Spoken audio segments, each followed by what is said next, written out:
নতুন বউয়ের সাথে কিভাবে কথা বলতে হয় জানেন না, নাকি আমি শিখিয়ে দিব? ভাবি আপনি এখানে কি করছেন? মানে কি? ভাবি আপনার সাথে তো আমার বড় ভাইয়ের বিয়ে হয়েছে, আর আপনার বোনের সাথে আমার বিয়ে হয়েছে। এটা কোনো কাজ হলো? ভাবি তাদের জন্য। ভাইয়া দরজা খুলো। তোমার বউকে তুমি চেনো না? তোমার বউ আমার ঘরে কি করছে? আপনার রুমে কি করে? আরে এত অবাক হওয়ার কিছু নেই, আমরা জমজ বোন। আমার তো এই ছবির মেয়ের সাথে আমার বিয়ে হয়েছে। এটা তো ওর ছবি। আচ্ছা ওয়েট, এই যে এই ছবিটা কার? এই ছবিটা যার আমার ওই মেয়ের সাথে বিয়ে হয়েছে। আমারই তো মনে হচ্ছে। এটা তোমার ছবি? ব্যাস ঝামেলা শেষ। ভাইয়া এখন থেকে মনে রাখবা ও তোমার বউ, ঠিক আছে? আরে কি আমার বউ? ওয়েট, মনে হয় না কেমন কথা? শিওরে বলতে হবে তো নাকি? এটা কি আপনার ছবি? আমারও হতে পারে, ওরও হতে পারে। আমারে আমি একটা জিনিস বুঝতেছি না, একটা মানুষের দুইটা ছবি কেমনে সম্ভব? আমরা একই দিনে সেম ড্রেস পরে সেম স্টাইলে ছবি তুলেছিলাম, এখন ওটা কার ছবি সেটা তো বলতে পারবো না। তোমাদের দুজনের নাম তো আলাদা, রাইট? আমাদের দু ভাইয়ের নাম আলাদা। আচ্ছা ভাবি, তোমার ভাবি কি? আরে ভাবি তো এটা হইতে পারে, এটা ভাবি হতে পারে না তো। সলিউশন বের না করা পর্যন্ত ভাবি বলা যাবে না। দেখা গেছে আমার বউকেই আমি ভাবি বলছি। তোমাকে যখন কবুল বলতে বলা হয়েছিল তখন কার নাম বলছিল তোমাকে? আমি এই বিয়েতে রাজি ছিলাম না, তাই ছেলের নাম কি বলেছিল আমার মনে নেই। ভাই আর হুজুর যখন আমাকে কবুল বলতে বলছিল আমি কবুল বলে দিছি। আর তোমাকে তোমাকে কার নাম বলা হয়েছিল? আমি এই বিয়েতে রাজি ছিলাম, আমাকে জোর করে কবুল বলানো হয়েছে। আজব, আপনারা বিয়ে করতেছেন, কার সাথে বিয়ে করতেছেন তার নামটা আপনারা একটু নোটিস করবেন না? আপনারা তো সুন্দরী মেয়ে পেয়ে আনন্দে বিয়ে করে নিয়েছেন, আপনারা দুজন নাম মনে রাখতে পারেন নাই? আপনার নাম কি? বিথি। আর আপনার নাম? সাথী। আমাকে বিয়ের সময় বলা হয়েছিল মোসাম্মদ সাথী সুলতানের সাথে 5 লক্ষ টাকা দেন মোহরে। সাথী সুলতানা তো? তাহলে ওইটা তোমার। এখন থেকে মনে রাখবা সাথী তোমার বউ, ঠিক আছে? আপনি শিওর হয়ে বলছেন মোসাম্মদ বিথি সুলতানা না তো?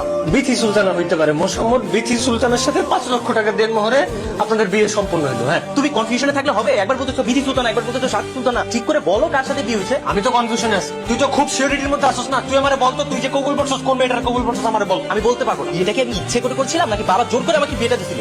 জাস্ট প্রচন্ড গরম ছিল তখন। তখন যদি আমাকে গাব গাছের সাথে বিয়ে দিত না, আমি গাব গাছের সাথেই কবুল বলতাম। আর আমি সেটাই করেছি। আর এখন এসে যদি আমাকে জিজ্ঞেস করে বলো তো বাবা, গাব গাছ তোমার বউ নাকি ডাব গাছ তোমার বউ, আমি জাজটা করবো কিভাবে? চিল্লাচিল্লি কেন করতেছিস? যে যার বাসরে না ঢুকে। আপু, তুমি আমার একটা কথার উত্তর দাও তো। আমি কার সাথে বাসর করে যাবো তুমি আমার প্লিজ একটু বলো। কার সাথে হবে? তোর বউয়ের সাথে। বাহ, খুব সুন্দর প্রশ্নের উত্তর দিয়ে আপনি জিতে নিলেন 10,000 টাকা। এবার আপনার জন্য দ্বিতীয় প্রশ্ন, বলুন এই দুজনের মধ্যে থেকে কে আমার বউ? এবার প্লিজ এটা বললেন না যে যার সাথে আপনার বিয়ে হয়েছে সেই আপনার বউ। কি বলতে পারতেছে না? হেল্পলাইন লাগবে? তোরাই তো মিক্স করে ফেলছিস। আরে বিয়ের সময় আমি যখন দেখলাম যে ওরা জমজ আর দুজন থেকে একই রকম, তখন তো আমি ওদের চিহ্নিত করে রেখেছিলাম। জীবনে এই প্রথম তুমি একজন দায়িত্ববান বড় আপুর মতো কাজ করেছো, চিহ্নিত করে রাখছো না? এখন আমাকে বলো যে আমার বউ কোনটা, এইটা নাকি ওটা? কবুল বলার পর তো আমি দেখে দেখে রেখেছিলাম, তারপর তো আমি তোর বউকে তোর রুমে আর তামিমের বউকে তামিমের রুমে রেখে আসলাম, কিন্তু তোরা ওদেরকে মিক্স করলি কেন? না আপু, মিক্স হয়নি। আমি আমার রুমে ছিলাম আর আপু আপুর রুমে ছিল, তাহলে তো হয়ে গেল। ওটা তামিমের বউ আর এটা সাগরের বউ। কিভাবে ওদের চিহ্ন দিয়ে রাখছিলা? আমি ওদের চোখে চোখে রেখেছিলাম। আমাদের বাসায় রওনা দেওয়ার আগে ওরা দুজন একসাথে ওর ভাইয়ের রুমে ঢুকছিল। তুমি কি এটা দেখছিলা? কখন ঢুকছিল? হ্যাঁ ডেকেছিল আমাদের দুজনকে আসার আগে কিছু টাকা দেওয়ার জন্য। আমি তো খেয়াল করিনি, তখন মনে হয় বাবার সাথে কথা বলছিলাম। আর আপনি যখন বাবার সাথে কথা বলতেছিলেন ঠিক ওই মুহূর্তে ওরা দুজন একসাথে বের হয়ে আসছে। ঠিক এইটাই আপনি দেখেন নাই।